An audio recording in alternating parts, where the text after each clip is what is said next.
Assalamualaikum everyone, my name is Aiza and today we will discuss chapter 1 of physics, physical quantities and measurements. Before we start, let's understand what is physics. Physics is the branch of science in which we study matter, energy and their interaction. We study matter, energy and the interaction of these both. To understand it further, हम एक example लेंगे. For example, अगर मेरे पास एक ice cube है तो ice cube is matter. How we will we define ice cube as a matter? Because anything that has mass and occupies space is called matter. अब this ice cube is matter. अब अगर हम इसको heat up करें तो heat है form of energy. Heat है form of energy. इन दोनों का आपस में इंटरेक्शन हुआ and the result is water, मतलब कि लिक्विड. तो ये जो है जब ये दोनों आपस में इंटरैक्ट करते हैं तो हमारे पास एक और फिजिकल स्टेट आ जाती है वाटर की, विच इज लिक्विड. तो हम इससे ये प्रूव कर सकते हैं. तो जिस ब्रांच में हम इनको स्टडी करेंगे वो फिजिक्स होगी. So now let's move back to our book. Book में जो फर्स्ट पैराग्राफ है उसमें मेजरमेंट्स को डिस्क्राइब किया गया और डिस्कस किया गया है कि measurements are not only confined to size. अब कन्फाइंड का मतलब होता है लिमिटेड. अब इसमें यह डिस्कस किया गया है कि मेजरमेंट्स को हम सिर्फ साइंस में नहीं यूज करते और ये साइंस में सिर्फ हेल्पफुल और यूजफुल नहीं है, बल्कि हमारी डेली लाइफ में मेजरमेंट्स एक बहुत अहम रोल प्ले करती हैं. फॉर एग्जांपल, मैंने अपनी एज मेजर करनी है. अपनी एज, मेरी एज है 14 इयर्स. तो इसमें जो ईयर्स है वो खुद एक मेजरमेंट है. अगर मैंने इस बोर्ड की विड्थ मेजर करनी है तो इसकी विड्थ है 3 फुट. तो इसमें ये जो फुट है ये खुद एक मेजरमेंट है. नेक्स्ट यहाँ पे डिस्कस किया गया कि ओवर टाइम जैसे जैसे इंप्रूवमेंट हुई, साइंटिस्ट ने एक्सपेरिमेंट्स किए, नई टेक्निक्स अप्लाई की, तो मेजरमेंट्स में भी इंप्रूवमेंट आ गई. अब वो इंप्रूवमेंट किस तरह आई हम वो डिस्कस करते हैं. वो इंप्रूवमेंट आई सबसे पहले मेजरिंग टूल्स में. मेजरिंग टूल्स में हम पहले यूज करते थे मीटर स्केल, जिसका लीस्ट काउंट वो वैल्यू होती है जो हम किसी भी इंस्ट्रूमेंट से मेजर कर सकते हैं. द स्मॉलेस्ट वैल्यू वो थी 1 मिलीमीटर. लेकिन with the passage of time vernier calliper was invented और वर्नियर कैलिपर का लीस्ट काउंट 0.1 mm है. यानी अगर हम 1 mm को 10 पार्ट्स में डिवाइड करें तो 0.1 mm बनता है. अब इसी तरह with the more passage of time, more improvement, more technology, screw gauge was invented और स्क्रू गेज की जो लीस्ट काउंट है दैट इज 0.01 mm. यानी कि हम अगर 1 mm के 20 पार्ट्स करें तो उसमें से फर्स्ट पार्ट, उसमें से जो 1 पार्ट है वो 0.01 mm है. So this is how the measuring tools and instruments were developed और इम्प्रूव्ड ओवर टाइम. अब हम नेक्स्ट बात करते हैं मेजरिंग टेक्निक्स की. तो with the passage of time measuring techniques भी इम्प्रूव हो गई.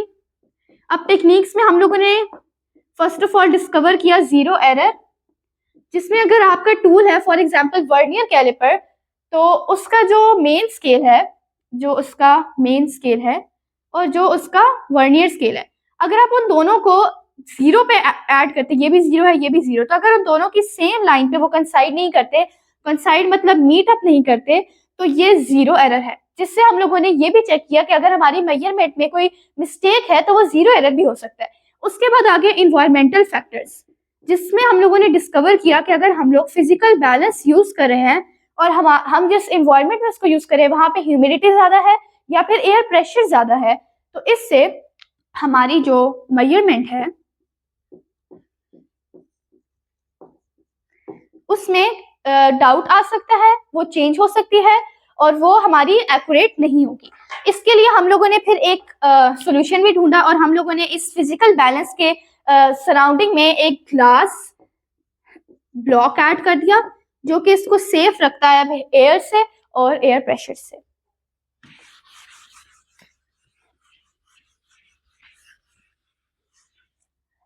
तो नेक्स्ट इसी पैराग्राफ में एक्सप्लेन किए गए हैं मेजरमेंट जो यूनिट्स हैं. तो with the passage of time units भी उनमें भी इम्प्रूवमेंट आई, डिस्कवरी आई। तो इसमें फिर हो गया हमारे पास सिस्टम इंटरनेशनल को डिस्कवर किया गया, जो कि इंटरनेशनल सिस्टम है ऑफ यूनिट्स, जिसमें 7 बेसिक यूनिट्स जो कि वर्ल्ड वाइड यूज किए जाते हैं to measure length, time, mass etcetera. उसके बाद इसमें और भी यूनिट्स और मल्टीप्लायर्स ऐड किए गए, जैसे कि एग्जा, प्रीफिक्सेस भी कह सकते हैं, पेटा, टेरा, मिली, माइक्रो एक्सेट्रा। तो इससे यही प्रूव होता है कि with the passage of time and improvement measurements अब हमारी डेली लाइफ में एक बहुत इंपॉर्टेंट रोल प्ले करती हैं। अब हम आ जाते हैं टॉपिक 1.1 पे, जिसमें सबसे पहले ये एक्सप्लेन किया गया है कि in the 19th century science को डिवाइड किया गया था इनटू 5 प्रिंसिपल्स, 5 डिसिप्लिन्स और प्रिंसिपल्स और पार्ट्स। अब इन 5 डिसिप्लिन्स में सबसे पहले आया था फिजिक्स, उसके बाद जियोलॉजी, उसके बाद एस्ट्रोनॉमी, फिर आया था मेटीरियोलॉजी और लास्ट पे केमिस्ट्री। अब इन सब में जो सबसे ज्यादा फंडामेंटल, मोस्ट इंपॉर्टेंट और बेसिक जो है हमारे पास ब्रांच है साइंस की, दैट इज फिजिक्स। अगर हमने जियोलॉजी को स्टडी करना है, एस्ट्रोनॉमी को स्टडी करना है, मेटीरियोलॉजी को स्टडी करना है या फिर केमिस्ट्री को स्टडी करना है, तो हमें सबसे पहले फिजिक्स को अंडरस्टैंड करना होगा, इसके लॉज को, इसके प्रिंसिपल्स को, इसकी टेक्निक्स को, और इसके जरिए हम लोग इन सब ब्रांचेस को फर्दर स्टडी कर सकते हैं। अब आपकी बुक में, हमारी बुक में नेक्स्ट एक्सप्लेन किया गया है the role of physics in science and technology. तो सबसे पहले हम लोग डिस्कस कर लेते हैं role of physics in science. अगर हम लोगों ने साइंस में अब हम लोग इसी तरह डिस्कस करेंगे कि फिजिक्स में अगर हमने फिजिक्स को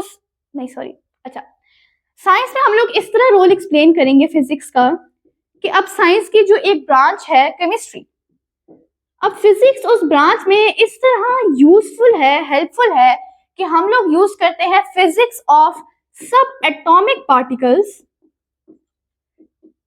ये हम यूज करते हैं फिजिक्स की जो थ्योरी है to understand the chemical reactions, chemical bondings and how they occur and take place. So physics is also helpful in understanding chemistry. इसी तरह हम एक और ब्रांच ले लेते हैं, ब्रांच हम ले लेते हैं बायोलॉजी, जो कि आपकी बुक में गिवन है, हमारी बुक में गिवन है। तो बायोलॉजी में हम लोगों ने यूज करनी है दी फिजिक्स लॉ एंड कह सकते हैं technique of fluid movement,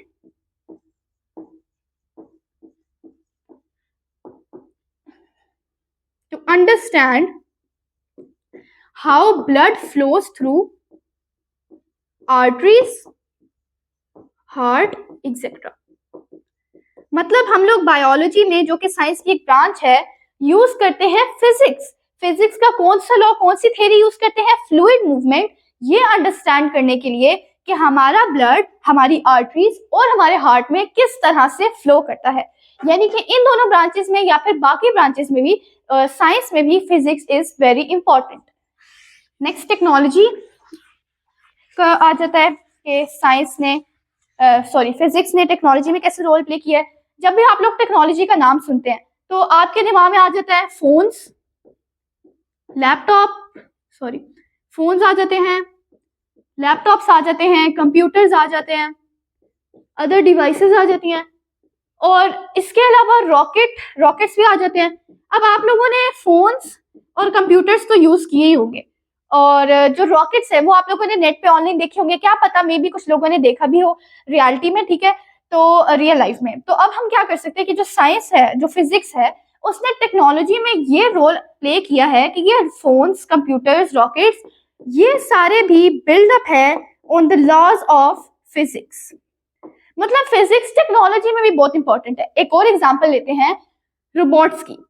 robots का तो आप सबने सुना होगा, लेकिन ये है माइक्रोस्कोपिक रोबोट्स। माइक्रोस्कोपिक रोबोट्स जो कि यूजफुल है और हेल्पफुल है हमारे लिए, क्योंकि ये फाइट करते हैं कैंसर सेल्स को हमारी बॉडी में, फिलहाल तो ये अंडर इम्प्रूवमेंट और अंडर प्रोसेस हैं, लेकिन अगर ये अप्रूव हो गए और अगर ये यूजफुल साबित हो गए तो ये हमारे लिए इतने हेल्पफुल हैं क्योंकि ये हमारी बॉडी में जाके कैंसर सेल्स को फाइट करते हैं। उसके अलावा जहाँ पे जिस स्पेसिफिक एरिया में ड्रग नीडेड होता है वहां पे ये जाके ड्रग प्रोवाइड करते हैं। और माइक्रो मीन्स वेरी स्मॉल, तो ये वो रोबोट्स होते हैं जो कि बहुत स्मॉल होते हैं। आप कह सकते हैं कि आपकी जो टाइनी कैप्सूल होता है उस साइज का। तो ये क्या टेक्नोलॉजी में फिजिक्स का रोल। अब अगर हम एक और एग्जांपल ले लें तो जो एयरप्लेन्स हैं उनमें भी फिजिक्स को यूज किया जाता है। तो अब जो हमारा नेक्स्ट टॉपिक है, नेक्स्ट टॉपिक की तरफ हम लोग चलते हैं जो कि है ब्रांचेस ऑफ फिजिक्स। वैसे तो यहाँ पे इन लोगों ने सिर्फ नेम्स दिए हुए हैं और जो एक्सप्लेनेशन है वो बुक के एंड वाले जो पेजेस हैं उनमें है, लेकिन हम लोग इन ब्रांचेस को नोट डाउन कर लेते हैं, थोड़ा सा ब्रीफली इनकी डिटेल देख लेते हैं ताकि हमें पता हो कि इस ब्रांच में ब्रीफली क्या एक्सप्लेन किया जाता है। तो ब्रांचेस को नोट डाउन करने के लिए हम लोग एक कीवर्ड लिखेंगे, मारियो वेट क्यों। ये मैं आपको बाद में एक्सप्लेन करती हूँ। सबसे पहले आ जाता है एम, मैकेनिक्स। उसके बाद नंबर 2 पे आ जाता है A for atomic and nuclear physics, nuclear physics. उसके बाद हमारे पास आ जाता है नेक्स्ट आर से रिलेटिविटी, रिलेटिविटी। नेक्स्ट आ जाता है ई से इलेक्ट्रोमैग्नेटिज्म। पहले हम ये वाली ब्रांच डिस्कस कर लेते हैं, फिर हम नेक्स्ट की तरफ मूव करेंगे। अच्छा, इलेक्ट्रोमैग्नेटिज्म में 2 वर्ड्स हैं, इलेक्ट्रो और मैग्नेटिज्म, जिनको आप आइडेंटिफाई कर सकते हैं इजीली। तो जो ये हम कीवर्ड फिलहाल इरेज कर देते हैं, ठीक है। तो इलेक्ट्रो मींस इलेक्ट्रिसिटी, इलेक्ट्रिसिटी, और मैग्नेटिज्म मींस मैग्नेट्स। तो इसमें हम लोग डिस्कस करेंगे इलेक्ट्रिसिटी को, मैग्नेट्स को सेपरेटली, और फिर इन दोनों का आपस में इंटरैक्शन।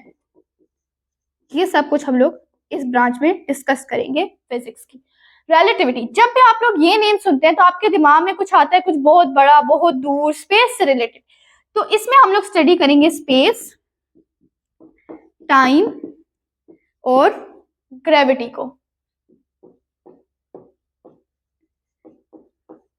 अब जो एटॉमिक एंड न्यूक्लियर फिजिक्स है उसमें हम लोग स्टडी करेंगे एटॉमिक न्यूक्लियाई को और न्यूक्लियर पावर को, ठीक है। तो इसके बाद इसको मैं साथ लिख देती हूँ, एटॉमिक न्यूक्लियाई को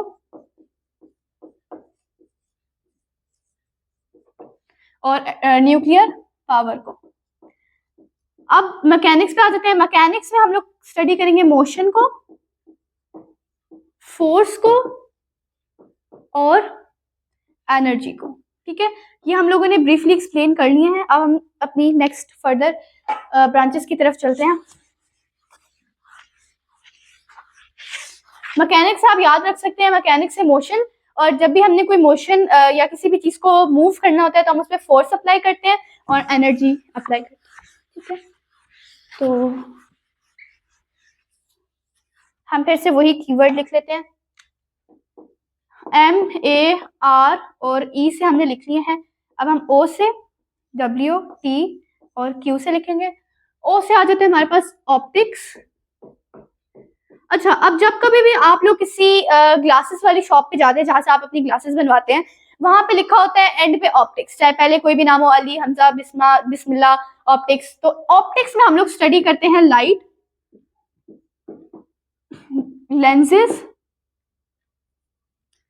लेंसेज और मिरर्स को, ठीक हो गया। तो अब आप लोगों ने ऑप्टिक्स को उस शॉप के नेम से याद रखना है। अब जो नेक्स्ट ब्रांच है डब्ल्यू से, वेव्स एंड ऑसिलेशंस। इस ब्रांच में हम लोग स्टडी करते हैं, ये इरेज कर देती हूं मैं, अभी हमारा कौन सा रह गया, टी एंड क्यू, ठीक है। अच्छा, इस ब्रांच में हम लोग स्टडी करते हैं वेव मोशन, यानी वेव की जो मूवमेंट है वो।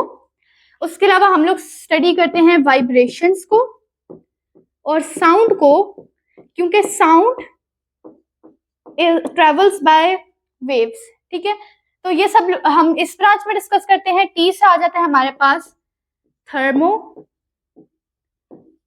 डायनेमिक्स, अब थर्मो मीन्स हीट और dynamics means motion and waves, ठीक है। तो इसमें हम लोग डिस्कस करते हैं हीट को, मोशन को और वेव्स को, या फिर वेव्स के मोशन को, यानी जो हमने इस ब्रांच में डिस्कस किया, ठीक है। तो ये इनके अंदर एक सिमिलैरिटी है। अब जो लास्ट ब्रांच है क्वांटम फिजिक्स,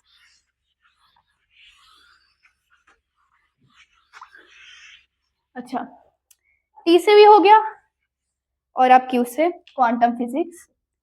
क्वांटम फिजिक्स वो ब्रांच है फिजिक्स की जिसमें हम लोग स्टडी करते हैं किसी भी स्मॉलेस्ट पार्टिकल या स्मॉलेस्ट यूनिट को, जो कि है एटम और इलेक्ट्रॉन। तो इसमें हम लोग इनको स्टडी करते हैं और इनके बिहेवियर को स्टडी करते हैं।